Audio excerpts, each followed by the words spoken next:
Okay, so in addition to the third-party shopping and dining locations that are going to be opening at Disney Springs on May the 20th, Disney has now announced that there is going to be some additional openings of Disney-owned shopping and dining locations. Now, that's going to include World of Disney, Marketplace Co-op, and Deluxe Burger for mobile ordering. That's a good thing. And it's going to open on May the 27th, so not that far away. Now, during this very first phase of the reopening, you're going to be directed to either the lime or the orange garage for parking. Surface lots, you're not going to be able to park over there. Those are going to remain closed, and guests are only going to be able to access Disney Springs in the following 4 locations. Now, that's going to be the Orange and Lime garages, Hotel Plaza Boulevard pedestrian bridge, and the rideshare location. Now, along with all this, there are safety measures and regulations that are going to be in place for guests, cast members, and third-party employees. If you want to visit Disney Springs, this is what you have to adhere by, okay?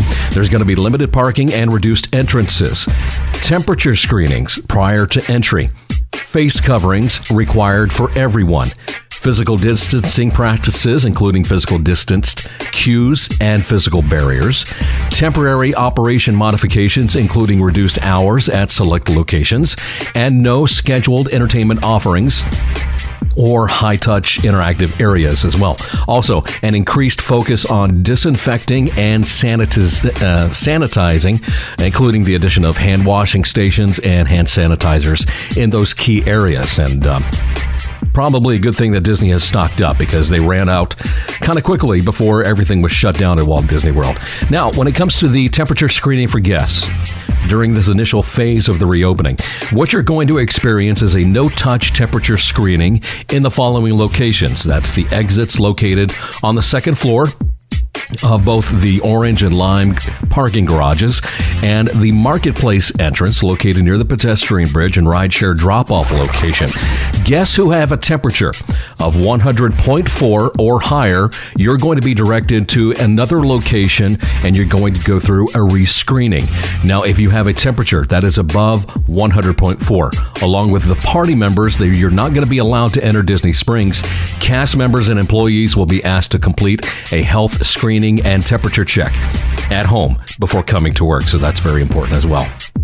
Now, all guests ages 3 years and older, you must bring your own face covering and wear it at all times except when dining. Now, when it comes to dining, you get there, you sit at your table, you take your mask off, you enjoy your beverages, you enjoy your food. You go through the whole process of it and paying and stuff like that. Then afterwards, you get up from your table, you put your mask back on, and then you exit the area. Not too hard. Physical barriers are also going to be located in certain places to allow for physical distancing. Disney is recommending that all guests use cashless or contactless payment options at this time. So that means no cash whatsoever. Probably a really good idea. This is all really good stuff. I think it's positive that Disney is going through this phase. We'll see how it works out.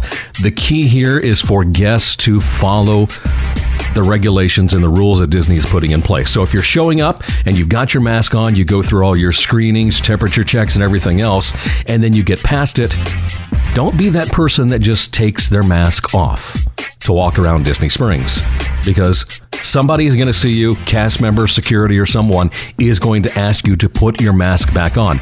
If you cannot do that, and if you refuse to do that, more than likely Disney is going to ask you to leave the premises. So keep that in mind. All right, other things we need to talk about. Magical Moments releases. Disney Parks blog published an at-home version of the recipe for Be Our Guest restaurant at the Magic Kingdom's Gray Stuff. You know what it's called. Stuff is so good. If you've never had it before, and when the parks reopen, go over to Be Our Guest, have some of the Gray Stuff. It's delicious. D23's Jeffrey Epstein teased in the Fun at Home show number 5 a few things. Disney legend Bob Gurr shared some Disney Parks stories as part of another Disney Magical Moments post, which was really nice if you want to check that out. Also in the Disney Magical Moments department, Walt Disney World and Disneyland respectively each gave control of their Twitter accounts over to security cast members for a bit of behind the scenes look of the closed parks. easiest place if you want to see all that is over at the Disney Parks blog, but they were fantastic posts and really interesting to see. Also, Walt Disney World's donation of fabric and elastic combined with the work of Orlando Ballet resulted in face coverings for some of the Central Florida area communities that needed it the most. So that was fantastic to see. There is now a Disney Magical Moments collection in the Disney Now app, so if you have that up, check that out. Also on May the 1st, that marked the first birthday of Grace. That is the lowland gorilla born at Disney's Animal Kingdom last year, and really happy to see that things are going well with Grace. Some fantastic stuff happening at the Walt Disney World Resort coming up with Disney Springs and Disney stores opening up, so you're going to have to get out there and enjoy it, okay? I'm Jeff Davis. This is Sorcerer Radio's Disney 411 News. Have a magical day.